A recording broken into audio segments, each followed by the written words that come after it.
हर व्यक्ति की कुंडली अलग अलग होती है और ग्रहों की स्थिति भी अलग अलग। ऐसे में कुंडली में हर भाव अपने अनुसार अच्छा या बुरा फल देते हैं। कुंडली का हर भाव आपके आज और आने वाले कल की भविष्यवाणी कर सकता है। कुंडली के 12 भाव में छिपे हैं आपकी फाइनेंशियल कंडीशन, आपकी हेल्थ, आपके सुख, आपके दुख से जुड़े बहुत सारे राज।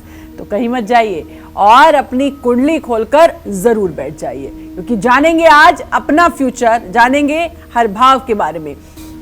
तो आज की जो चर्चा है वो बहुत दिलचस्प है, और इसलिए भी दिलचस्प है क्योंकि आप अपनी कुंडली को जान पाएंगे। आप पंडित जी से हमेशा पूछते हैं अपने भविष्य के बारे में, अपने जीवन की परेशानियों को कैसे दूर करें इसके बारे में, लेकिन कुंडली के जो भाव होते हैं 12 भाव, उसके बारे में आज आप जानेंगे। तो चर्चा को शुरू करते हैं और कुंडली के पहले भाव के बारे में जानेंगे। कुंडली का पहला भाव व्यक्ति के बारे में क्या कुछ बयां करता है।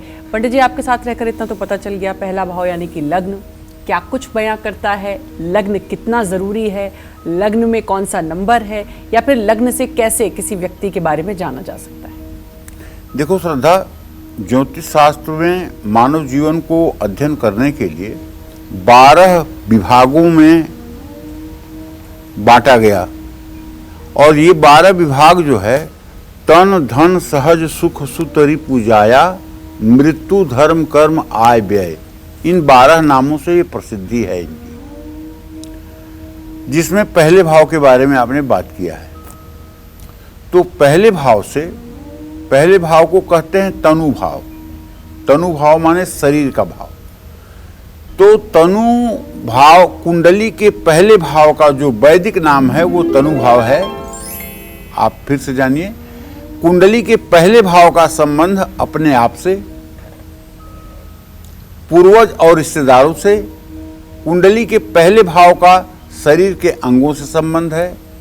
वात, पित्त, कफ, प्रकृति, मस्तक, चेहरा, और सामान्य रूप से ये कह सकते हैं कि पूरा शरीर कुंडली के पहले भाव से जाना जा सकता है।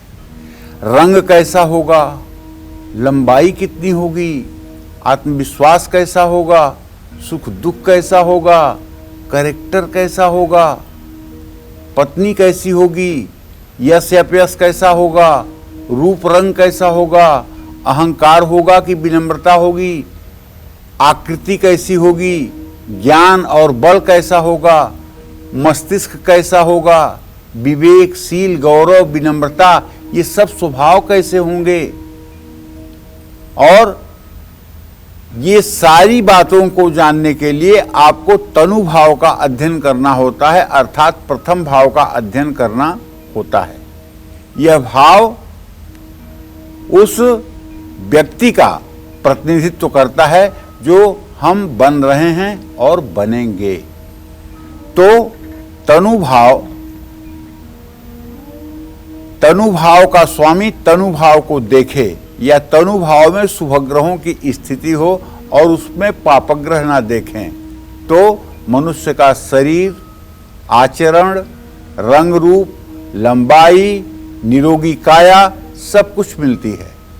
लेकिन अगर पापग्रहों से विद्ध हो पहला भाव, पापग्रहों की दृष्टि पड़ती हो पहले भाव पर, और पहले भाव का स्वामी पहले भाव को न देखता हो, तो निसंदेह रोग, बीमारी, दरिद्रता, अभाव, बदसूरती, ये सब विरासत में मिलती है।